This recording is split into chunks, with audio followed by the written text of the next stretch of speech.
Okay, so the 4-4-2 often gets a bad rap nowadays. It's seen as a bit of a prehistoric formation, a bit of a dinosaur, mainly because of the midfield setup, because we're often against three opposition midfielders now. But I think there's loads of merit in the 4-4-2, and I think there's loads of ways that we can still use the 4-4-2 and get value from it, and maybe look to use it in transitionary ways as well. So you might well attack in one formation, but 4-4-2 feels really easy to defend in, so you might decide to defend in a 4-4-2 shape. But today's video, we're going to take you through an exhaustive bit of information about the 4-4-2.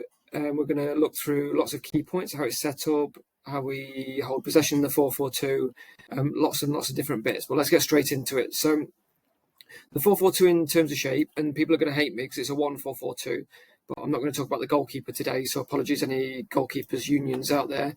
The 4-4-2 obviously has two centre halves, two centre backs, and a really solid defensive structure because it's got a full back four, so left back and a right back as well. We've got a left wing, right wing, two centre midfielders is where the controversy or the criticism comes in, because we come up against lots of 4-3s now, and you'll get an overload in this sort of area. So two midfielders, normally one that's box to box and one that's a deeper line, number 6 maybe, so a 6 and an 8, and then two strikers, a 9 and a 10, one that would probably look to run in behind, and a target forward probably that's going to come and get the ball. But always with formations, you are literally meters on a tactics board away from being something else. So quite quickly, we turn into a 4-2-3-1 if I just move a couple of people a couple of yards. And you can see in transition, actually, if we've got the ball, do we work in a 4-2-3-1? Because actually there's more passing options, and midfield is a bit more stable, more creative, and it's a bit more advanced. And then when we lose the ball, do we drop back into a very simple 4-4-2? That could be one option. I'm just saying how easy it is to manipulate formations, and we shouldn't think of them as such rigid structures, because they can be changed very much so in transition. So that's the dead easy setup. Two banks of four. Where it might differ in a 4-4-2 shape is that you might have, rather than a flat four, which is a traditional sense, you might have a diamond shape, which does negate the midfield three opposition, because you've got an overload in there now. You've got 4 players, but you're gonna give up area in these wider areas. So the opposition fullbacks are going to have lots of space in these two areas here. So what you might have to do there is think about our front two are going to have to put some early pressure onto the opposition fullbacks in these areas, because that's going to have to give time for the central midfielders to get across and shift and get across into that area. So early pressure on the fullback from the front two is really important, and you have got more players to press that back line. But if you are playing a diamond, you will certainly notice that your weaker area is in these two areas here, in the opposition fullback areas. And every formation has weaker areas. Every formation that you stack up against a different formation will have its pros and cons. There's no perfect solution in any formation. That's why I really, really talk about having balance in players. So I would definitely recommend picking a formation that suits the players you've got and the type of profile of player that you've got, rather than trying to force a formation on players that can't necessarily execute the job roles within that formation. So next bit we're going to talk about is possession in a 4-4-2. So one obvious benefit is that you have a back four where you can safely recycle possession through. So we can switch play relatively easily through a back four. If we came to here, it'd probably be a little bit deeper. This player's going to take up a wider position, so the right back can push on and be a bit more advanced, and that makes the right winger maybe tuck in slightly, but certainly gets them further up the pitch, and then we can recycle out here. So one benefit straight away is that we've got a back four, and that we can recycle possession out of the back four to the other side, because in most instances the opposition are going to be playing with I'll just put this player. The opposition are going to be playing with one up front, because most people play with a 4-3-3 now. So the two centre backs should be able to, one, be available for the ball. We're going to have to demand that they're brave enough to get on the ball, because they are our exit ball to come out, and these players might come a little bit deeper, because that's where the space is. And centre halves usually don't utilise all of the space that they've got most of the time. You will see centre halves come right up here to get the ball from their players, when if they dropped a little bit deeper and dropped a little bit deeper, then that ball, and you can see the gap opening up with the opposition striker already. Obviously, we're going to have wingers in here that adds a bit more chaos to the situation, but already we can see the amount of space that we've got, and centre backs in a back four should be really, really confident to drop back, because they've got the most space on the pitch. When we're in the opposition's half, they can exploit that space in behind them. That's benefit one of a 4-4-2, and that's how we would look to maintain possession. The weakness is obvious, is that we have a midfield 2 in here. So if I layer in an opposition midfield 3, they're going to be something like that. So obviously they've got an overload. So if they were to pick their players, go and press their players here, then we have an overloaded player here who can get out and get turned in a really dangerous area in between the lines. So that's a real problem. Okay, and the reverse of that is when we've got the ball and we're trying to play, so that ball's coming to there from the left back, there's an easy press on, because although we all have overloads in other parts of the pitch, we're cramped in the midfield area. So they're probably going to have to lend that ball back, play a wall pass. So again, we've got to be brave on the ball, attract that pressure in, play the wall pass, and if that player has brought this player in here, then the ball straight into the 10 there might be on. So wall pass into the midfield, back out to the left back, who can then play forward either to their winger or straight into the 10, straight into the forward. One of the forward players at least, and we get on the pitch. And the theme of a 4-4-2 very much is play forward, especially in the midfield area. If you can get turned, play forward as quickly as possible, because the advantage lies in our front four, because we want our wingers nice and high. We want them to be able to get an opposition back four, because what that does to the opposition, you'll see there, if I put a back four in, layer a back four in, you've pinned them back, which will offer space again. So that's a 4v4, and you'll find yourselves in these situations quite a bit, where now the opposition midfielders need to think about coming in and helping in that area, because they don't want to leave a 4v4 situation because one player gets beat. Say this player here beats their man, gets past them, like a skillful winger can do. Now we're in an overload situation, because this player has got to react and come here, and this player's got to come across, and now all of a sudden, if there's a gap anywhere in that back line there, we're exploiting space. That ball can come straight into here, and we've got a shot at goal. So play forward, play into your forward 4 players, your wingers and your 2 strikers, not in a risky way, but as quickly as possible, and as safe as possible to retain the ball, but get them in 1v1 situations in a 4-4-2. That's what we want to do. So just clear this board up slightly.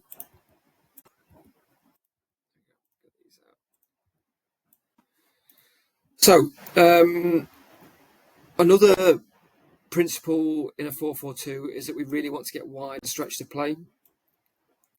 So when we've got the ball, I mean, it's the old adage, when you're defending, squeeze, contract.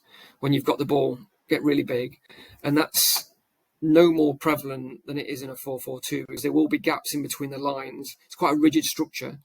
So if an opposition switches the ball quickly, and they are committed to switch the ball and keep doing that, then there will be gaps that appear in a 4-4-2. So when we have got the ball, it's important that our fullbacks and our wingers are wide, because what that does is it really makes the opposition think about our wide players, and that's going to draw them across, because if the ball's on this side, they're going to look right across here.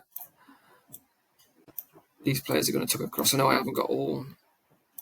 Let's say we're playing a 4-3-3. Let's get another one in. The winger will probably tuck in here. This winger's probably pressing there. And then we've got 2 wingers and a striker. Yeah, we've got the full team in there. So as you can see, they will get attracted across. An easy switch. We talk about that recycle of possession. That player will probably come in there in the modern game. If this player is brave enough to drop, use that spacing behind them, we can recycle the possession. So we're coming out,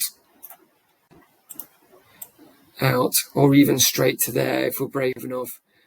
But let's just say we're coming there. And then again, that might go straight there or there if we're a bit more risk adverse. But you can see we are rotating that ball because we've kept our width. And then we've got our left winger in what should be, if we've got them that high up the pitch, a 1v1 situation, because these players are going to have to come back across, tuck back across the pitch, and as this team will move as well. And then we're in what hopefully would be a 4v4 or a 5v4, 4v5, worst case. Then we'd be asking one of our 8s to join up and get in the play. So what a 4-4-2 does give you in the final third, hopefully, is at least a man-v-man situation. So if you do have skillful players who can beat someone 1v1, that creates an overload, because the next defender, if they're covering, are going to have to come and press, and then there will be gaps that appear throughout this line. So in attack, if we can play forwards and we can recycle possession, then we should have some joy in a 4-4-2. Let me just start again and take some of these players out. So it's a little bit cleaner on the tactics board. But I love 4-4-2, always have done.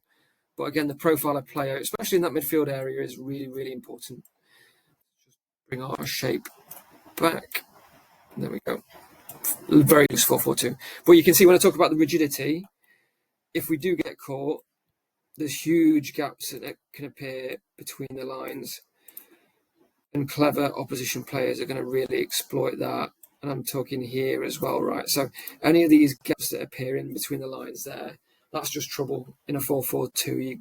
So we really, really need to make sure we're compact, and we're going to come on to that a little bit later. Good. Strikers in possession. So your strikers, obviously, with any formation we have, we're trying to create an overload in one area. But by creating an overload in one area, we create an underload in another. So, for example, the 2 striker formations that are most popular, 4-4-2, we're creating an overload in this area. Where we have an underload is in the midfield area. Okay, so that's our underloaded area. That's our overloaded area. Okay, so that's where we want the ball to be, is in where we have the benefit. A 3-5-2, the risks are with the back line, of course, because you have a back 3 and people can get down the sides. But that's for another video. But in a 4-4-2, our risky area is the midfield, strong area is the front 2. So the roles of the 2 strikers are really, really important. Traditional strikers or traditional 2 striker roles, you would perhaps have a 10 that's a target, and a 9 that would do the running in behind and stretch the opposition. And again, if we bring these players back slightly, when we talk about width and length, we talked about width already, but the importance of length is really important as well. So our vertical play and playing forwards, if I add back line into this again, so if I add a back 4 into this area, tidy those up. So if this is our shape here, we can't have 2 strikers that are both coming towards the ball. And this, again, sounds really, really obvious. But that striker making that run in behind makes these players drop a little bit deeper, a bit deeper, a bit deeper. And that offers us up space in the dangerous areas, and this 10 will probably come and drop it into this sort of area to the ball up. Think Dennis Bergkamp, who did that really, really well with Thierry Henry, and when everyone used to play 4-4-2, they would drop into that sort of area, and then you're in more of a 4-4-1-1 with the ball, or you can see where a 4-2-3-1 comes from, because again, I'm not moving the players far there, and it just becomes a different formation completely. So the roles of the strikers are very important, and we talk about those deep runs and stretching the opposition vertically. Well, again, it's like the shape of the run. It's not just straight run and in to out run, and more commonly known as running the channels in these sort of areas. So a striker running there, get the ball in the channels. You hear that a lot. A striker running there to have the ball knocked into that area, maybe by a fullback there.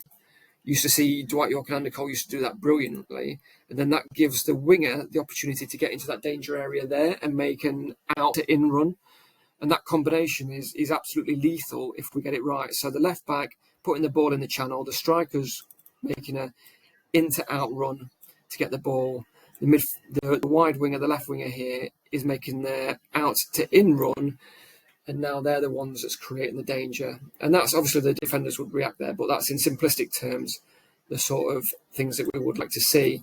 And that obviously works with the reverse on the opposite side.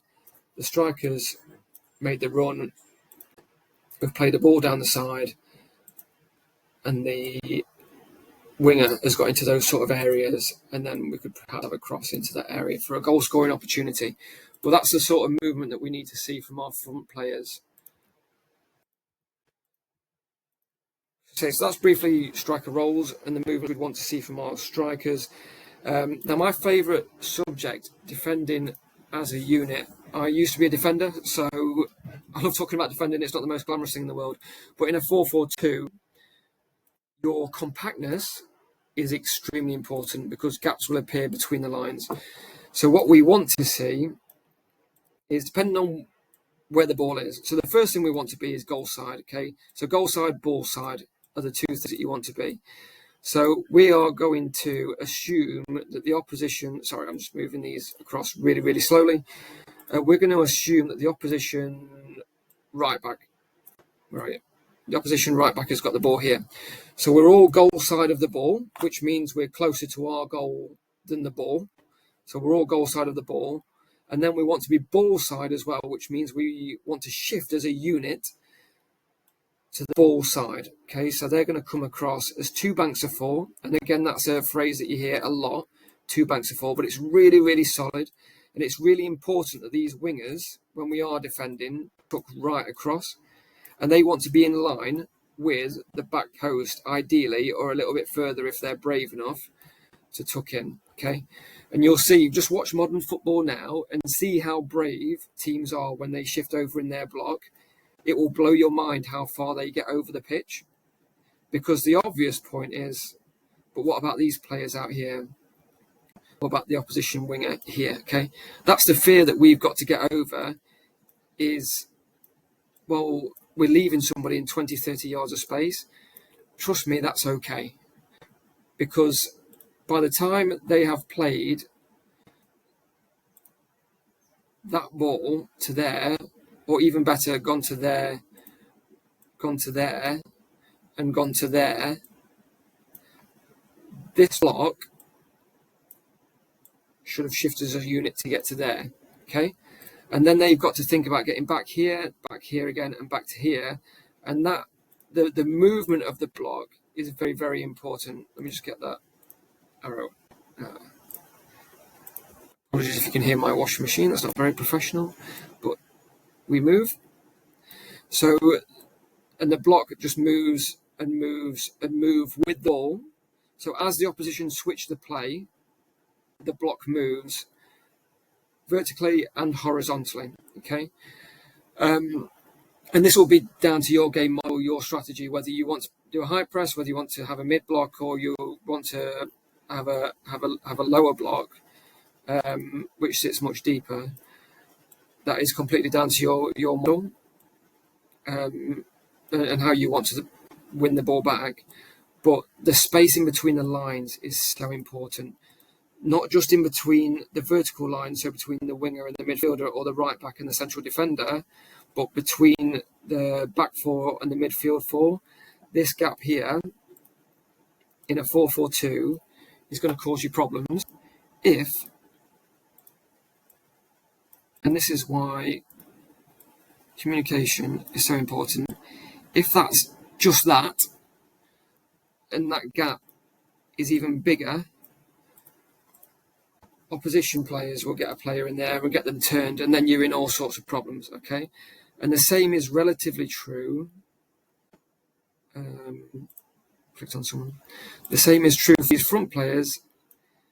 If those gaps appear there, and then there is another gap in there, you have the exact same problem, especially if you're playing against a 4-3-3 or a 4-2-3-1. They have a pivot player and they have a 10, okay? So those players are going to find a lot of joy if you haven't squeezed. And Jose Mourinho did a great clip on Sky Sports years ago where he talked about Rafa Benitez doing that to his players all the time, and he was saying squeeze, squeeze, squeeze. And what he meant by that was squeezing into those gaps. So the back four really squeezed. And this is your preference, how you want these strikers to work, but you'll see a lot of strikers drop off now and just cut out pass lines. That arrow's doing my head in. Let me just get rid of that. Get rid of these. You'll see these strikers just drop into here, really compact block, but it's also across that side of the pitch as well. So compactness in defence is very, very, very important. So, and that takes work because the opposition will switch it. They will switch it. If I just take these players out and I can show you how gaps can appear. But as we shift across, let's say they've done a fantastic job, but, and this is exaggerated, right? Some of these players will be a bit closer, but you can see now there is a huge gap now here. Come from, maybe this might be the third switch of play where they've just been really, really patient. And now they haven't even had to, so that maybe this player here, the centre half, I'll just add this centre half in here. Whereas for the last couple of switches, he's been playing to here. Maybe he masks that and fakes it. And now all of a sudden, there is a huge gap in here. And he plays forward or she plays forward straight into there. And now you're in trouble. So that's where gaps can appear as we switch play. Okay, so that's defending as a unit. Just tidy this board up again as we move on to the next topic. Four back together. 4-4-2. Come here, come here, come here, come here. Okay, good. So wide and central midfield roles. So the midfield area is really, really important. The relational play between the wide midfielders and their fullbacks is also really, really important. So you imagine a wide midfielder in a 4-4-2. Players, they are defensively responsible for the wing back. Okay, they've got to tuck into the midfield when they haven't got the ball. So that fullback, sorry, I said wing back, I meant fullback. So they've got to tuck into there when they haven't got the ball. But they are responsible ultimately in their 1v1 battle for the fullback. So they have probably in some cases got to be tracking back well into their own final third with that fullback, if that's an adventurous fullback. But they are also expected to get forward and attack as well. So it's a highly dynamic role and it's a highly demanding role fitness-wise. So they've got to be up and down and be really aware of centrally where they need to help out as well. Now, the relationship with their fullback is really important because in a 4-4-2, we would want our fullback to get forward. So we would expect, and this is where we talk about positional play or relational play. Relational play is understanding, like Gary Neville and David Beckham, they understood if one player's here, I understand where I need to be. So if our winger stays there and they receive the ball comes into there. This fullback relationally would understand that their movement needs to be an inside run there because that's going to attract somebody else across, and that would give the winger some space down the line to get forward. The same applies if this winger receives it inside here. Relationally, they know that their overlap run needs to be in as well. And they might not always get the ball, but the secondary benefit of that is attracting other players to it and to give us more space in different areas. So their relational bits are really, really important. The central midfielders' responsibilities, as I said at the start, we tend to have a 6 and an 8. So a 6 would be a deeper laying player, someone that's going to come and sit and look to build up play, control the tempo. And we would have traditional 8 as well, someone that's going to be box to box and can work up and down, support the front four, and then get back and defend as well, because they can't be behind, they can't walk back, they have to get back with their other midfielder to defend. So both these players I would recommend have to be a certain profile of player, and they have to be industrious to be able to work up and down. And again, I repeat the point, but profile of player in a formation is extremely important. If someone's not fit or agile, you won't play them as a wing back. If they're not creative and technical, you won't play them as a 10. If someone's not industrious and box to box and comfortable in possession and brave in possession, you're not going to play them in a 2 in midfield. So that's really, really important. Striker dynamics we've talked about. We've talked about how to be down as well. Other variables in a 4-4-2. Now, I've talked about transitionary moments in the past and during this video as well. I don't want us to think about formations as a rigid structure. It's absolutely fine to have different formations and different structures for different moments of the game. So, for example, we might decide actually that when we haven't got the ball, I really, really like 4-4-2 because it's really, really compact. And it's really simple for the players. They understand their roles. It's really clear, defined roles in structure. Everyone gets it. It's not overly complex. And that's how I want to defend out of possession. But I also might decide that when we have got the ball, that get our striker up here.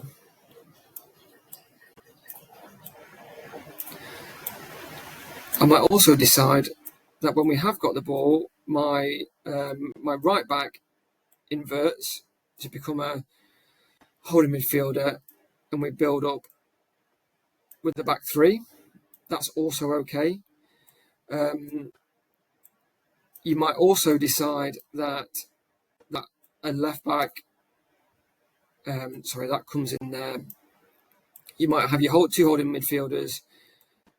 The left winger might tuck in. The left back might tuck across, and that might give you traditional. Well, lots of teams are building up with a 3-2 now, like that, and give you that as your build-up structure. And that was a 4-4-2 a minute ago, and all that's happened is our left winger has tucked in field, and they don't have to go all the way across, but they just might tuck into a narrow channel.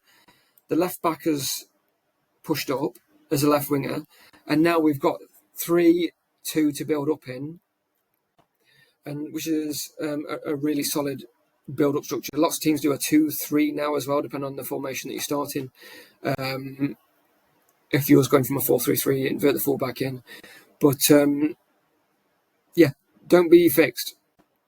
Be flexible in terms of your approach, and allow that fluidity. Because ultimately, you want more players at the top end of the pitch when you're attacking. You want more players at the bottom end of the pitch when you're defending. That's just to be really simple about it. So that's a 4-4-2. The ultimate question is, does it still work? I think it does still work. I really, really like the 4-4-2. I think we have to think about it differently in player roles. It's not as rigid as it used to be, but we do have to play forward, and we have to get our players in 1v1 situations, and we have to have the right profile of play. Hope you enjoyed that video. If you did, please let us know. And if you've got any recommendations, any other videos that you'd like, please drop it in the comments. Thank you.